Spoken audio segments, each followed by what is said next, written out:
लंबी जाम लगी हुई थी, लेकिन उसकी कोई परवाह किए बिना एक लड़की चौराहे पर खड़ी एक रोल्स रॉयस के शीशे को हॉकी स्टिक से चकनाचूर कर रही थी। लड़की का चेहरा दुपट्टे से ढका हुआ था, लेकिन उसकी बाहर झांकती आंखों में अंगारे बरस रहे थे। वो गुस्से में बड़बड़ाई, अपनी औकात दिखाता है मेरे सामने, मैं भी देखती हूँ कि कितना बड़ा रईस है। वहीं कुछ दूर आगे एक दूसरे रोल्स रॉयस में बैठा एक लड़का ये सब बैक मिरर से देख रहा था। उसके चेहरे पर मुस्कुराहट थी। उसने अपने दोस्त शुभम की तरफ देखकर बोला, दूसरी गाड़ी भिजवा। शुभम हैरानी से उसकी तरफ देखते हुए बोला, राज ये सब क्यों? जाने देते हैं ना, अब बहुत हो गया। एक गाड़ी वो पहले ही तोड़ चुकी है, दूसरी तोड़ रही है। वो लड़का बोला, मुझे किसी का गुस्सा पसंद नहीं है, लेकिन इस लड़की का गुस्सा पसंद आने लगा है। इसकी आंखों में वो जिद नजर आ रही है जो मुझ में है। मुझे इसकी हद देखनी है। शुभम कुछ नहीं बोल पाया और उसके पीछे खड़े काफिले की तीसरी गाड़ी को चौराहे पर जाने का ऑर्डर दिया। उस गाड़ी से भी लोग नीचे उतरे और खाली गाड़ी को वहां ले जाया गया।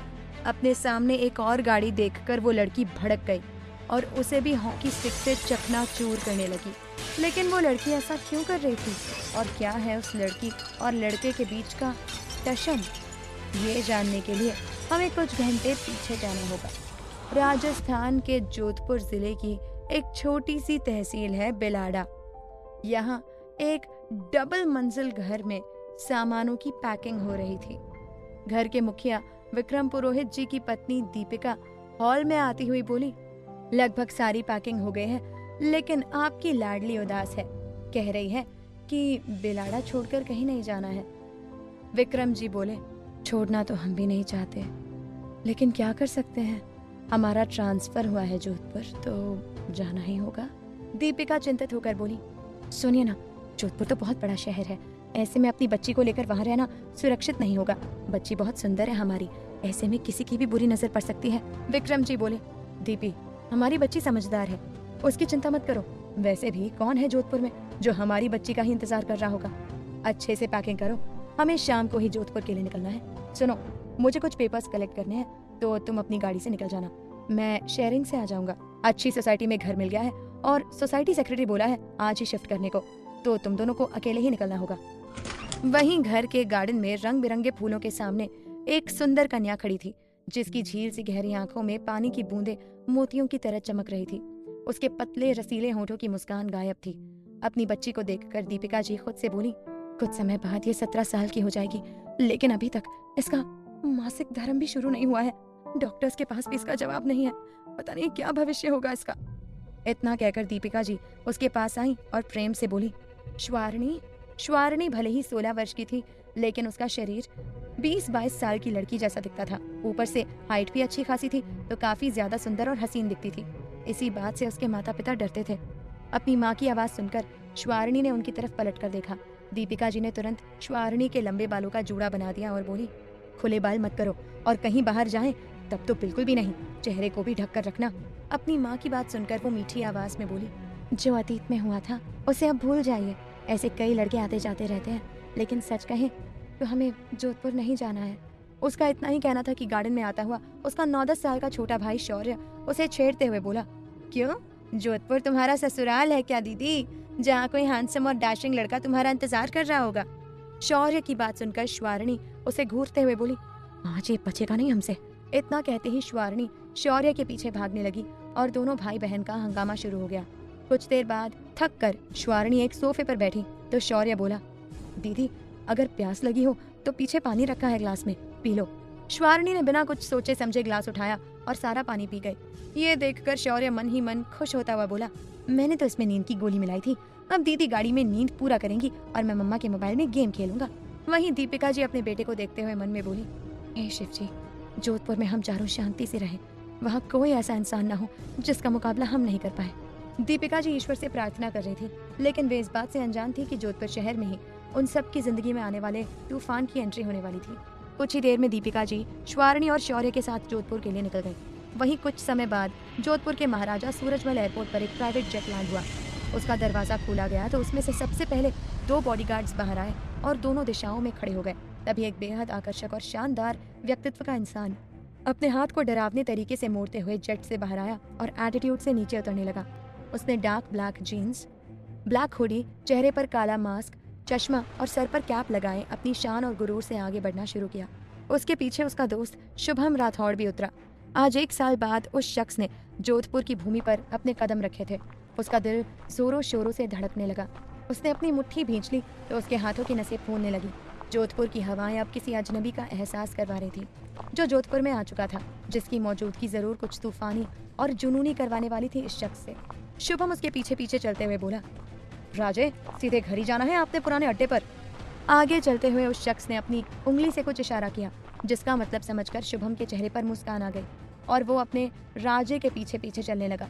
दोनों बॉडीगार्ड्स बड़ी चालाकी और सावधानी से उस शख्स के इर्द गिर्द चलने लगे।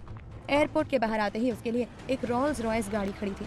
गार्ड ने जल्दी से गाड़ी का दरवाजा खोला, तभी पीछे 1-2 रिपोर्टर्स की आवाज आई, ये तो मिस्टर विग्रहराज सूर्यवंशी है।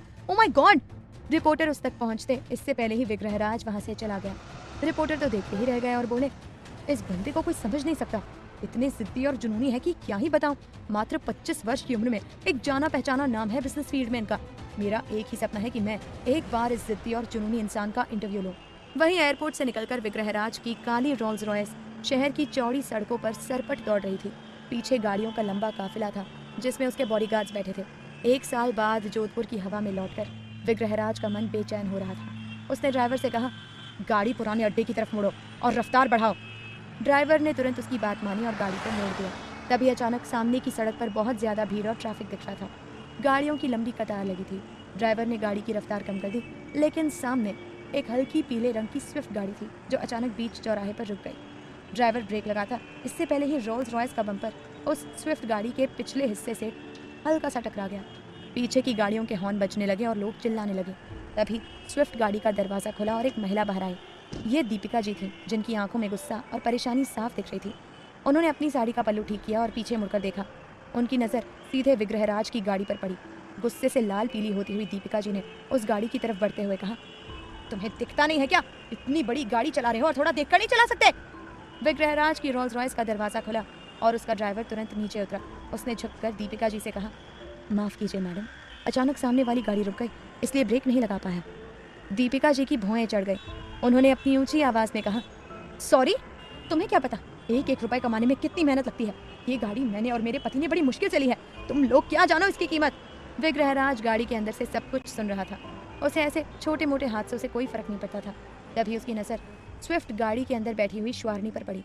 उसकी पीठ दिख रही थी, लेकिन लंबे काले और घने बाल देखकर विग्रहराज की आंखें वहीं अटक गई। श्वारनी अपने बालों को हाथ से सहला रही थी। उसके बाल कमर तक लटके हुए थे। तभी उसने गाड़ी का दरवाजा खोला और अपना एक पैर जमीन पर रखा। उस पर दीपिका के गुस्से का कोई असर नहीं हो रहा था।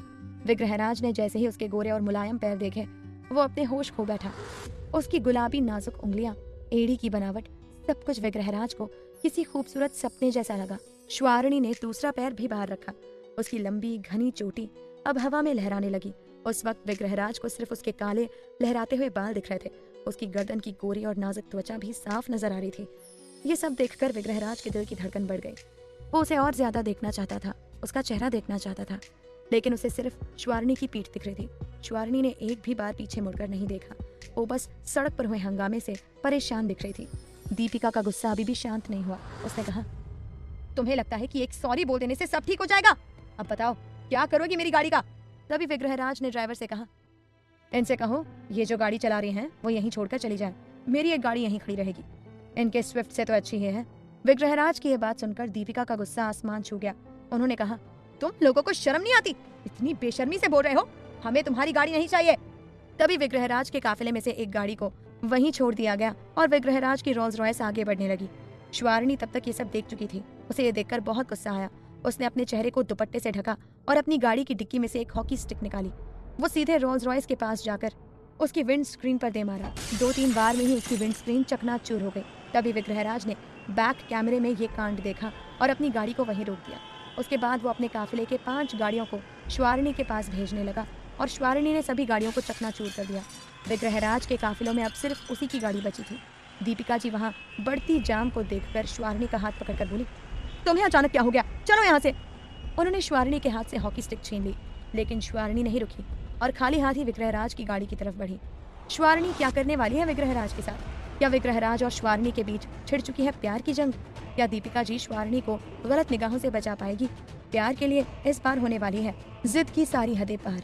बस बने रहिए हमारे साथ और सुनते रहिए हमारे जिद्दी बालम सा, सिर्फ और सिर्फ प्रतिलिपि FM पर।